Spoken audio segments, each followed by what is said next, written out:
प्रीत सिरोही ने आज तक किसी और धर्म स्थान को, किसी और धर्म स्थल को, जिसमें चाहे मंदिर हो, गुरुद्वारा हो या गिरजाघर हो, मस्जिद के अलावा, मजार के अलावा, किसी मदरसे के अलावा टारगेट किया है?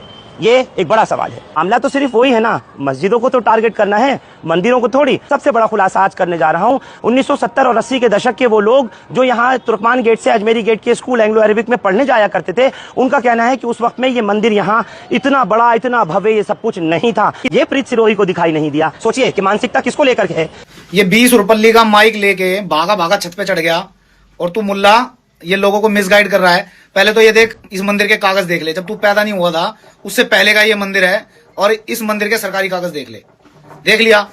और ये मंदिर छोटा है या अब बड़ा बन रहा है, इस बात से तेरे पेट में कोई दर्द नहीं होना चाहिए, क्योंकि ये सरकारी जमीन पर अतिक्रमण नहीं है। अपनी एक लौती बीवी को नहीं संभाल सका तू प्रीत सिरोही, तो क्या मंदिर और मस्जिद संभालेगा? इसको मुसलमानों के ऊपर, इसको हिंदुओं के ऊपर छोड़ दे, उनकी आस्थाओं के ऊपर छोड़ दे। हमारे माइक की कीमत 2 रुपये बताने वाले, तू अपनी खुद औकात देख ले कि तेरी खुद की क्या औकात है। इस गाड़ी में बैठ करके तू वीडियो बनाता है, उससे कहीं ज्यादा मेरे 2 माइक की कीमत है। बहरहाल उसको भूल जा। इस मंदिर के कागज देख ले, जब तू पैदा नहीं हुआ था उससे पहले का ये मंदिर है, और इस मंदिर के सरकारी कागज देख ले, देख लिया।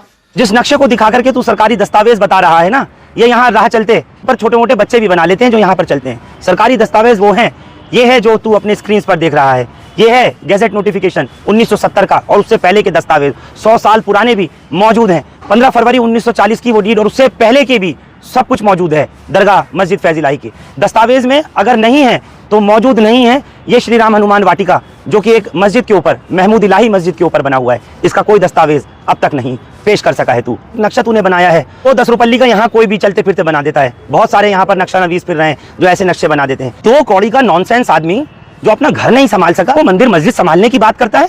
सेव इंडिया फाउंडेशन के नाम पर उसने जिस तरीके से एक के बाद एक दरगाहों के ऊपर, मस्जिदों के ऊपर बुलडोजर की कार्रवाई को अंजाम दिलाया, क्या किसी एक ने भी किसी मंदिर को लेकर के सवाल किया? जाकर के अदालत के अंदर पूछा कि फला मंदिर या फला गुरुद्वारा या फला गिरजाघर के कागजात मंगाए जाएं, उनको भी चेक किया जाए? और क्या किसी ने प्रीत सिरोही से पूछा कि वो प्रीत सिरोही तू पहले अपने आप को, अपने घर को तो संभाल ले, उसके बाद फिर मंदिर और मस्जिद संभालियो। ये तो भारत की धरोहरें हैं, ये तो भारतीयों की, यहाँ के हिंदू और मुसलमानों की अपनी इबादत गाहें हैं, अपने ये धार्मिक स्थल हैं। तू जाकर के अपना काम कर और उनको अपना काम करने दे। धार्मिक लोगों की आस्थाओं को तू आहत नहीं कर सकता। किसी ने सवाल किया इससे? ना ही कोई करता है। यही अपने आप में एक बड़ा सवाल है। ये रामलीला मैदान के साथ बना हुआ सिविक सेंटर है, और बिल्कुल इस रामलीला मैदान के साथ में अगर आप बने हुए देखेंगे तो ये जो बाउंड्री वॉल नजर आ रही है, ये मस्जिद दरगाह फैज इलाही की है। इसका बैक स्पेस है, उसका पीछे का हिस्सा है। और ये जो आप देख रहे हैं श्री राम हनुमान वाटिका, जिसकी मैं बात कर रहा हूँ, पूरा का पूरा ये हिस्सा, जिसके अंदर गौशाला से लेकर के, जिम से लेकर के तमाम यहाँ आश्रम और सब कुछ बनाया जा चुका है, ये पूरा कब्जा हो गया है। 1980 से 90 के दशक के लोग बताते हैं कि वो यहाँ से बाकायदा आया जाया करते थे खेलने के लिए, उस वक्त में कि जब यहाँ पर रास्ता बना हुआ था। लेकिन आज ये मंदिर की शक्ल इख्तियार कर चुका है, ये पूरा सब मंदिर बन चुका है, लेकिन इसकी तरफ किसी का कोई ध्यान नहीं है। सबसे बड़ी बात, दरगाह फैज इलाही का कोई दरवाजा इस तरीके का नहीं है जैसे आप ये देख रहे हैं। ये श्री राम हनुमान वाटिका की, इसी शिव मंदिर की जो आप देख रहे हैं, इसका एक गेट यहाँ रामलीला मैदान के अंदर खुलता हुआ आपको दिखाई दे रहा है, जहाँ पर ये जाल लगा हुआ है, ये गेट खुला हुआ है। इस तरह का कोई भी दरवाजा रामलीला मैदान की तरफ दरगाह मस्जिद फैज इलाही का नहीं खुलता।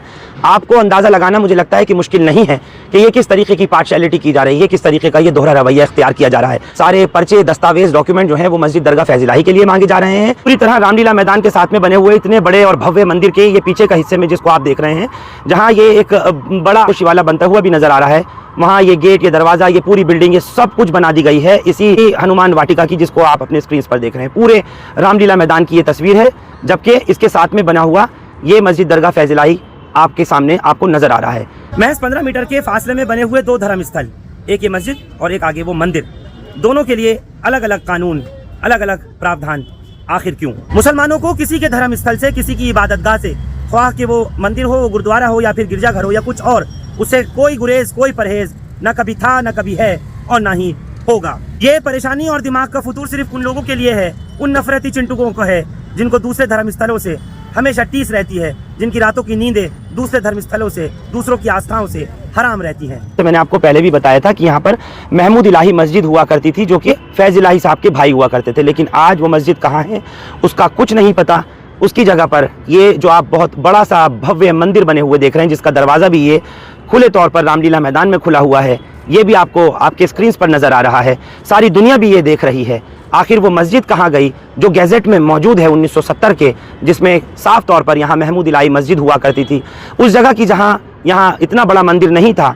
पर्चों के हिसाब से, कागजात के हिसाब से महज 100 गज के आसपास यहाँ पर एक छोटा सा मंदिर और उसके साथ में एक प्याऊ यानी जो सबील होती थी जहाँ पर पंडित जी पानी पिलाते थे, सब आपको पहले बता चुका हूँ, वो था। 30 दिसंबर 2024 यानी पिछले साल ये एक आरटीआई आप देख रहे हैं जो कि फाइल की गई थी अब्दुल अमीर अमीरों सोशल एक्टिविस्ट के जरिए।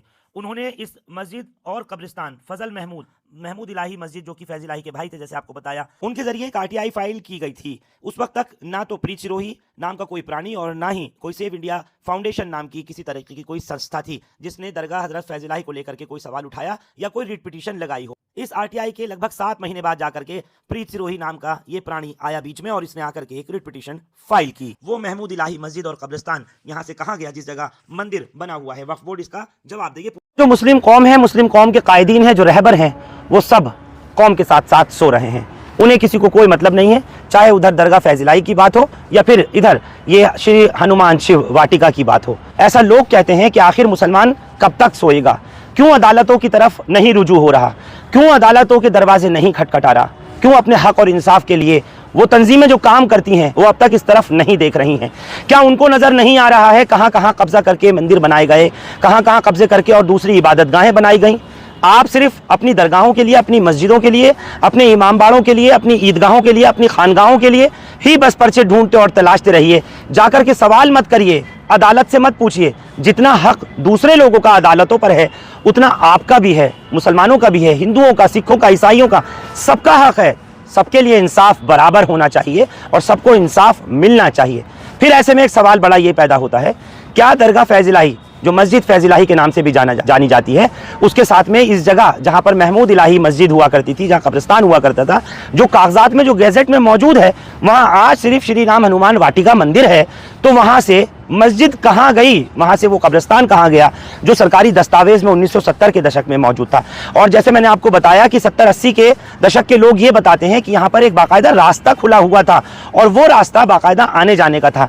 बच्चे खेलने आया करते थे शाम के वक्त में इसी रामलीला मैदान में जहां पर मैं खड़ा आपको रिपोर्ट कर रहा हूं, यहाँ पर आकर के खेला करते थे और रास्ता उसका कहीं और नहीं था बल्कि जैसा आप ये सामने देख रहे हैं जो अब मंदिर का रास्ता है, यही रास्ता उस दौर में लोगों के, बच्चों के आने जाने का, खेलने का रास्ता हुआ करता था। ऐसा आवाम कह रही है कि मुसलमान तंजीमों को, रहबरों को, कायदीन को, नेताओं को, उनको जो मुसलमानों की नुमाइंदगी करते हैं, उनको भी अदालतों के दरवाजे खटखटाने चाहिए और ऐसी तमाम जगहें, तमाम इबादतगाहें, चाहे उसमें मंदिर हो या दूसरी इबादतगाह हो, उनके लिए भी सवाल अदालत में जाकर के उठाना चाहिए कि आखिर कितने दस्तावेज, कितने पुराने 100, 200, 500 साल के पुराने दस्तावेज जो हैं वो आखिर कहाँ हैं, वो भी ला करके दिखाएं। दस्तावेज जो हैं वो अदालत के जरिए मंगाए जाने चाहिए, वो भी मंजर आम पर आने चाहिए। लोगों को, दुनिया को पता लगना चाहिए कि ये कब की जगह है, क्या कब्जा की हुई है या फिर ये उस दौर की जगह है। इस तरह तो आप कब्र खुदवाइए और देखिए कि शाहजहां बादशाह ने जब जामा मस्जिद बनवाई, जब लाल किला बनवाया, लाल किला और ताजमहल बनाने से सदियों पहले जब कुतुब मीनार बनाई गई कुतुबुद्दीन ऐबक के जरिए,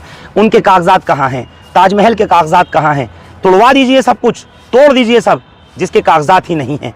और फिर अगर कागजात लाएं तो कब्र खुदवाइए और उनमें देखिए क्या कुतुबुद्दीन ऐबक की कब्र के साथ में रखे हुए उस वक्त के कागजात मौजूद हैं, शाहजहां बादशाह की कब्र में रखे हुए कागजात मौजूद हैं। निकालिए वहां से वो प्रूफ, और नहीं तो तोड़ दीजिए लाल किला भी और तोड़ दीजिए नहीं तो ताजमहल भी और कुतुब मीनार भी। हद ही हो गई है कि अब मामला जो है वो इस हद तक आ गया। कहते हैं कि जिनके घर शीशे के होते हैं वो दूसरों के पत्थर नहीं मारा करते। दूसरे मकामात पर कब्जे कर करके बनाई गई जो इबादतगाहें हैं, आज उनके लोग सवाल कर रहे हैं, उनसे सवाल कर रहे हैं जिनके सदियों पहले जद्द अमजद यहाँ पे उन जगहों को वक्फ कर चुके। आज सवाल उनसे किया जा रहा है कि अपने कागजात लाओ। भाई कागजात तो सभी को दिखाने चाहिए ना, उसमें कागजात सिर्फ मस्जिद और मदरसे वालों के लिए नहीं होना चाहिए, खानगाहों के लिए या इमाम बाड़ों वालों के लिए नहीं होने चाहिए, ईदगाहों के लिए नहीं सिर्फ कागजात दिखाए जाने चाहिए।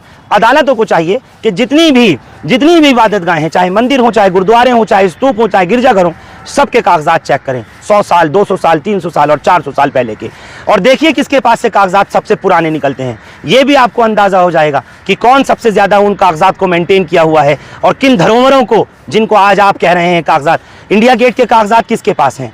पार्लियामेंट हाउस के कागजात किसके पास हैं? लाल किला के कागजात किसके पास हैं? किसके पास है राष्ट्रपति भवन के कागजात? किसके पास है ताजमहल और कुतुब मीनार के कागजात? आज वो तमाम कागजात चेक होने चाहिए, और नहीं निकले किसी के पास उसका मालिकाना हक के कागजात, तो इन सब धरोहरों को भी सरकार को चाहिए, अदालतों को चाहिए तुड़वा दे, ऐसा आवाम कह रही है। इसलिए कहता हूं कि सोए हुए लोगों अब जाग जाओ, अपने हक और इंसाफ के लिए आप भी अदालत के दरवाजे खटखटाओ।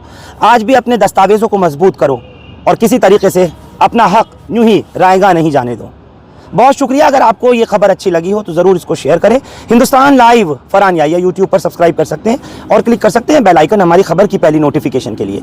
फेसबुक पर हमारा page Hindustan live Farhan Yahiya follow और लाइक कर सकते हैं। Thank you for now.